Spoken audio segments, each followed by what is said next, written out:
welcome to Lunchtime Politics. First, the highlights. With barely 2 weeks to the general elections, tension mount among political parties over the exercise. Niger State Police invites political parties to sign peace accord. Chief of Defence Staff again pledges support for deepening democracy in Nigeria, says armed forces will support free and peaceful polls. A former resident electoral commissioner in Akwa Ibom State says 2023 elections will raise the bar in terms of number of voters, expresses optimism about the exercise. Welcome to the program. I'm Millicent Walker in Lagos. It's 15 days to the general elections, and here are the stories we are monitoring. The Commissioner of Police, Niger State Command, CP Ogun Ayodeji, has invited political party leaders and candidates in the state to sign the peace accord towards ensuring a free, fair and credible poll. Held at the police officers' mess, Mina, Mr. Ayodeji, in his address, noted that police and other security agencies are usually tasked for peaceful conduct of elections, but peace, he says, cannot be achieved without collaboration and synergy with other relevant political stakeholders. According to him, the aim of the exercise is to remind all political stakeholders that their utterances, activities and movements must be in compliance with the law. We are all aware that the increasing spread of violence in our politics today is a cause for security concern, as crime and violence in Nigeria undermines the social fabric of our societies by eroding the senses of safety and security. Our understanding, commitment and desire for a peaceful election is a function of our total resolve for a peaceful atmosphere before, during and after the forthcoming 2023 general election. I want to urge those that are going to sign this peace accord to uphold whatever they are going to sign. On our own part, we will ensure that we create and provide level environment. Play a very level environment, that's level environment for everybody to play. And by the grace of God, we will work assiduously to ensure that we will be at the polling unit as and when due. In the meantime, security agencies have been admonished to exhibit a high level of professionalism, discipline and ensure synergy of purpose among sister security agencies towards ensuring a free, fair and credible poll. This was part of submissions of critical stakeholders after a seminar tagged Electoral Transparency, Panacea to a Secure and Developed Nation, organized by the Anti-Corruption and Transparency Unit of the Civil Defense College of Security Management in Abeokuta, the Ogun State capital. Because of our time, a one-day seminar attended by police officers, personnel of the Nigerian security agencies and the civil defense in Ogun State, other sister security agencies and these traditional rulers is part of the discourse towards ensuring peaceful elections. The gathering is to bring stakeholders on the same page to mitigate against bribery and corruption and to ensure absolute transparency and maximum security in the conduct of the general polls. Independent National Electoral Commission, INEC, through the seminars organized across all formations of the court, especially to mitigate against bribery, corruption, and other related facets before, during, and after the election, in which independent corrupt practices and Unrelated Offences Commission, ICPC, will bring to the fore the rudiments and the preparation toward the actualization of the coming elections. While expressing the readiness of the Commission for the exercise despite the current challenges, the Ogun State Resident Electoral Commissioner, Niger identified compromise on the part of security agencies, stating vote buying, lack of internal democratic coordination among political parties. The continued education of voters and other political stakeholders remain a preventative imperative to secure elections by helping to reinforce positive democratic practices and curbing divine democratic behaviors. improvement of security institutional framework. The EMB should work out a clear mandate for each category of security agencies. The Deputy Commissioner of Police present, Abiodun Alamutu, promised professionalism as he warned security personnel against acts that could undermine the electoral processes. My admonishment to us is to remain professional and not allow anybody or group of persons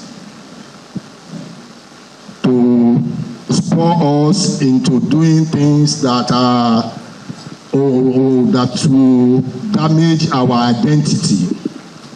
We all have a name to protect. It is better we conduct ourselves in the right and proper way so that we will be sure, or at the end of the day, there will not be any reason for anybody to complain against the system. As we get closer to the D-Day, the take-home here is that these officers should by all costs discharge their duties to ensure a successful electoral process. And the Chief of Defence Staff, General Lokirabo, has assured that the armed forces will be ready to support the police and the electoral umpire when the need arises. He, however, charged members of the armed forces to commit to the cause of making Nigeria great. We in the armed forces have been following very closely the developments as affect the electioneering process. The police remain the lead agency for election security. I'd like to reassure the commitment of the armed forces to supporting the police in whatever form to ensure that the security for the election is solid and that the INEC chairman, along with members of his commission, conduct their activities without hitch.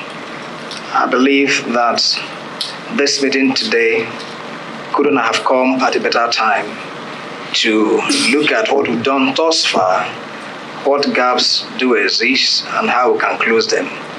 But above all, I'd like to indeed pledge the commitment of members of the armed forces to the entire process. Violence is a perennial feature of elections in Nigeria. It happens across the 3 stages of the electoral cycle before, on and after election day. The pre-election violence occurs mostly during party primaries also, when political parties elect their candidates, sometimes during campaigns.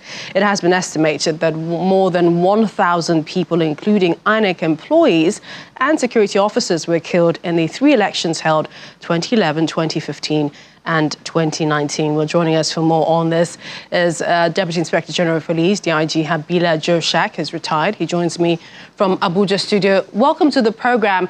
Now, you've had lots of experience with election security, both the general as well as off-cycle elections. What's responsible for the violence that, we continue to witness? There are so many factors that are responsible for prosecuting violence in elections. One of it is when the electorates do not understand that this is a game of number. So sometimes politicians also become very, very restive, and then do or die, and I must win spirit is responsible for people precipitating crisis on election. And so I think that is why the preparation and the commitment of individuals must be obtained. And people must also know that it is a contest and it is not a war. And so there are a lot of issues that are responsible for precipitating a crisis on election day. But in terms of prosecution, in terms of culprits who have been caught, have they been taken to court? How many indeed? Is that a deterrence, do you think, in previous elections that you've observed? Well, of course, those who must have done something beyond expectation and outside the cycle and rules that are guiding election and election on election day, because there are offenses on election day that is clearly indicated in the regulation for election. We wouldn't know exactly whether a lot of people, or those of them that have, tampered with the process of election in the past, have been really processed through the justice system and then serve some imprisonment. That I will not be able to, to confirm. But of course, those who will precipitate problems are arrested, handed over for investigation, and based on the rules and regulation of election, some must have been processed. But I don't think it's enough as a data for those of them that still continue to create chaos on election day and during election. What are your thoughts as we head into the general elections, which is just a few weeks away, in terms of the climate and then in terms of what we've heard from civil society organizations who have said that about 13 states are violence-prone? Yes, it is true. Yes, it is true that there is some trade analysis that have been conducted, maybe by the security agencies and some of the providers of information on election, and it is very clear that there are quite a number of states that are prone to violence that must be watched, and security must be, put in place beyond the expected one. There are skirmishes of issues in many states. There's still the issue of people going armed, and they said these people are not known. Some of them that just spring up from somewhere in order to terminate people's life. We still have quite a flashpoint of some states that we must definitely mirror very well and provide sufficient security and watch them and prevent them from doing what they want to do in order to truncate the process. Just 2 weeks, about 2 weeks from now, so the time is now. Finally, perhaps, do you think that the proliferation of weapons in the country makes election security management even more complex? And what are your suggestions to, protecting the elections? Okay, Nigerian election security that we've been providing does not allow security agencies to bear arms at the polling units. And yet they are also supposed to be the ones that will ensure the safety of the materials, the safety of the ad hoc staff and the INEC staff. The international and local observers are there, and the agents of the political parties. But once you are at the polling units, you are not expected to bear arms, whoever you are, as security agency. And sometimes that also opens up to criminals who take that advantage, to come in and wield their arms and shoot and create fear and apprehension and destroy the materials. But this time around, I know also that there will be some who are positioned at the vantage position, sitting quietly to respond to distress call. If that is not there, that has to be there. Otherwise, we can be very sure that those of them that used to bear arms and come in and tamper with the process will stop. And therefore, my suggestion is that we should have sufficient patrol men that are far off from the election point or from the voting point, but respond swiftly to attacks that might come, so that the criminals will be caught red-handed while committing this crime. GIG Habila Joshak, always a pleasure. Thank you so much for joining me on the program. Thank you for having me. Well, still ahead, more on security ahead of the elections as Imo Police assures residents of safety during the election, dispels rumors of IPOB sit-at-home. Do stay with us.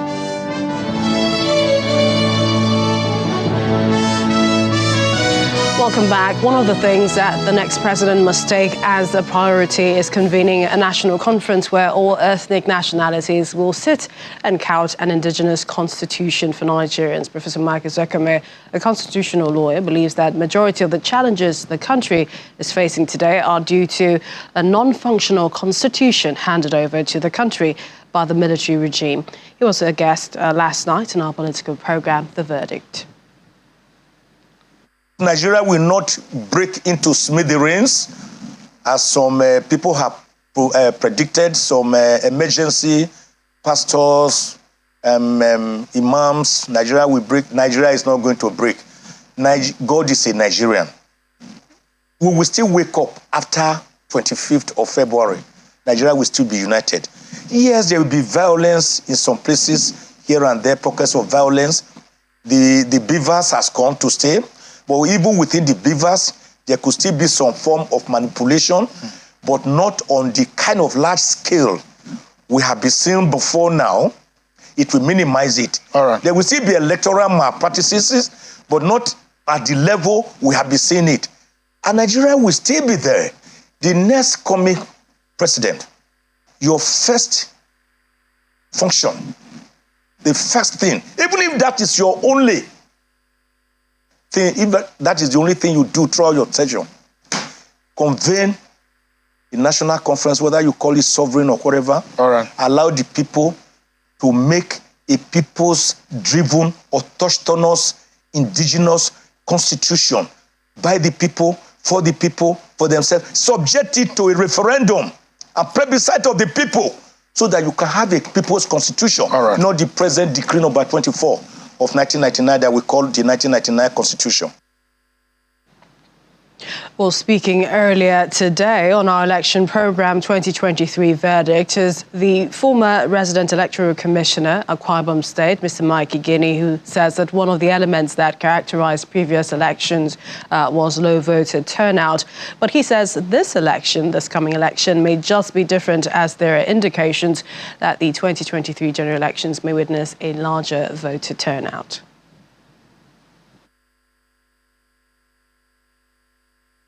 INEC is going to engage about 1 million people, if not more. But the total staff of INEC that have been preparing for this election, they are not up to 20,000. What that means in effect, because when you get to the local government level, at the point of what you call supervising presiding officers, these are not called INEC staff. These are staff to be drawn for federal agencies who, the process like exchange of batting. They are going to be the ones that will be in charge of the ballot papers, the result sheets, and who will now deliver same to the presiding officer. The point being made here is that the success of any election is a reflection of the collective value of that society. If the enthusiasm that we have seen so far, that is going to surpass whatever we have seen in the history of our country, would be anything that we should be happy about. What is here has shown that this election, its success or failure, will be entirely in the hands of the Nigerians. Because from the SPO, the local government election officers, registration area officers, the presiding officers, presiding officer, they are all Nigerian citizens. One interesting thing about this chart I'm showing to you here, looking at the register of voters that we have now, IO, what is very clear is that just as you have the youth between ages 18 to 34, 35 to 49, constituting over 70 plus million on that register, if you look at the base, you also find out that it's also the youth that are also going to be in charge of this election. Therefore, anybody who is doing anything trying to trouble Mr. Chairman, trouble National Commissioner, a rep, or an electoral officer, there's nothing they can do for anybody on election day. Well, still ahead of the general elections, the Commissioner of Police in Imo State, Mr. Mohammed Bade, has assured Imo indigents of the command's readiness to see that the election is violence-free. Speaking to our Imo State correspondent in an interview in Owerri, he urges indigents to dispel rumours making the rounds that the proscribed indigenous people of Biafra will not allow the people in the southeast participate in the elections due to a purported sit-at-home. He says the electorates have nothing to worry about and the command will ensure adequate protection of life and property. Some people that call themselves IPOP.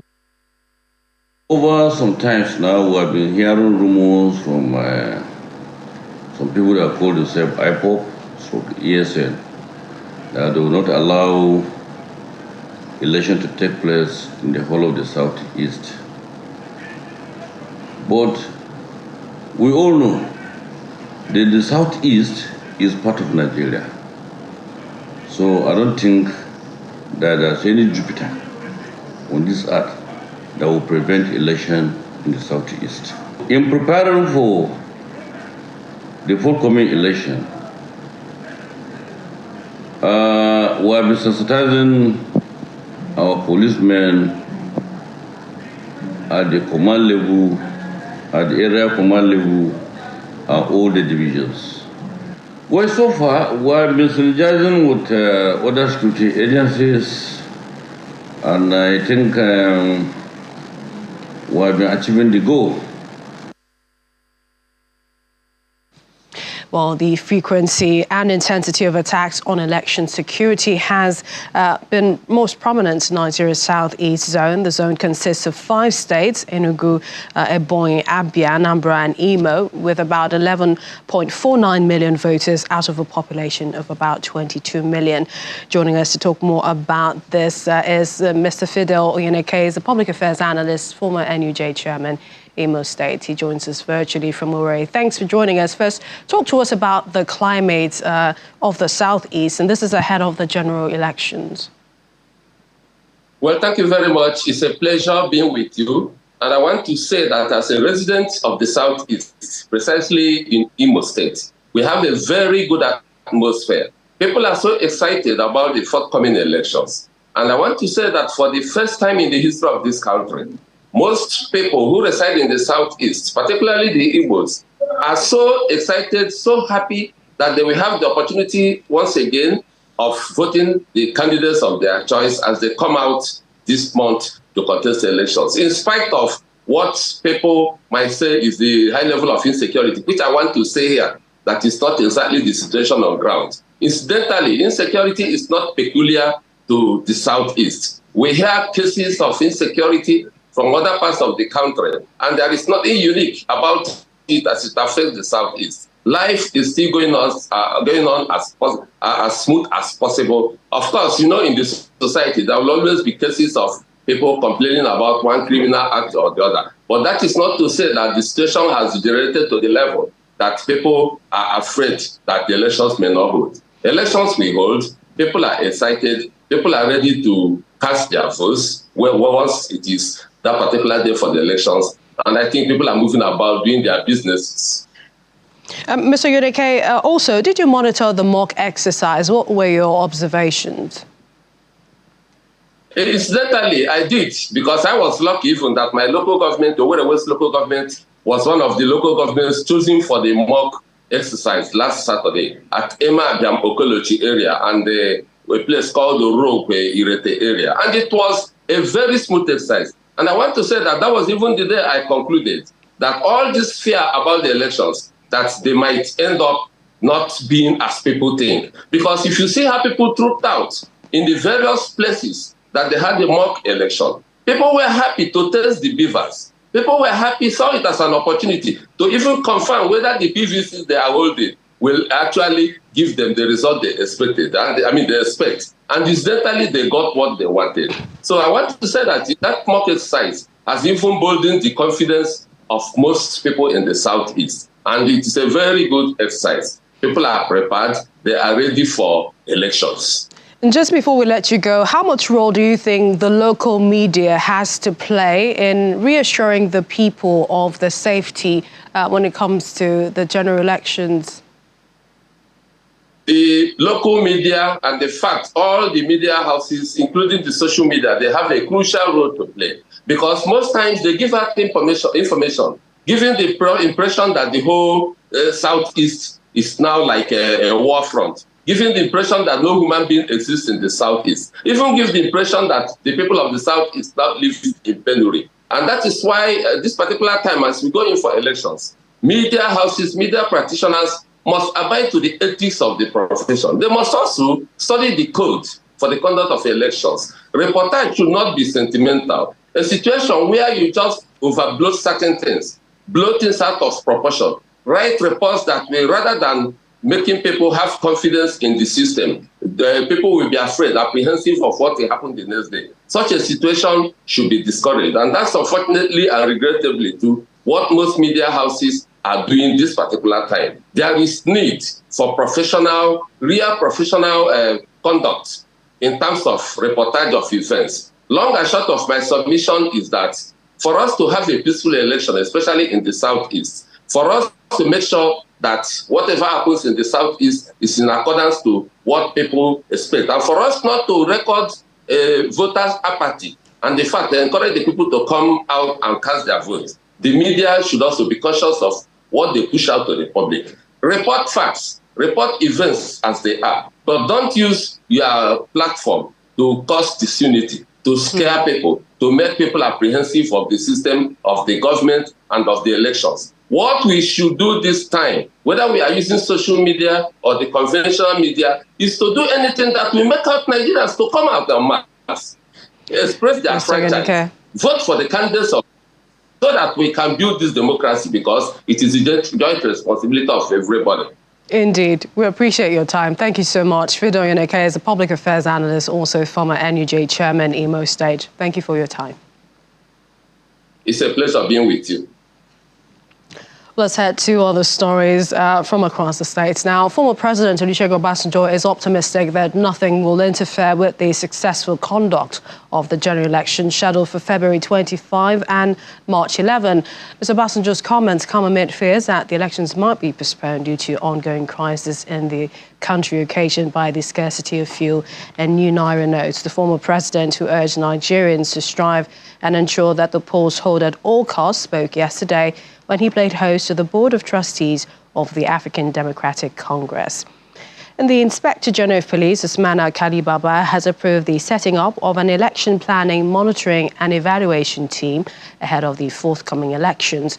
According to a statement, the force's public relations officer, he said members of the team would be deployed across states of the Federation to identify, analyze and mitigate threats to security during the elections.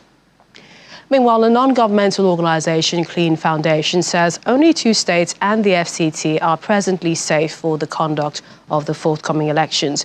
The executive director, Clean Foundation, made the disclosure in Abuja while presenting the 2023 Election Security Threat Assessment, naming the 2 safe states as Jigawa and Kano alongside the FCT. He adds that 13 states are violence-prone.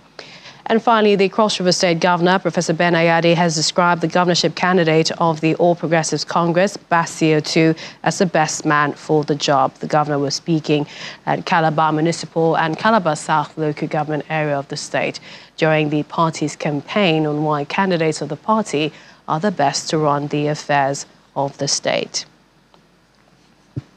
Well, that's our show this afternoon. Hope you have enjoyed what has been served. Of course, for further updates, you can indeed take a look at to follow the conversation. You could follow us on our social media handles and let us indeed keep in touch with the latest. That's the program. Thank you for watching. I'm Millicent Wonka. Bye for now.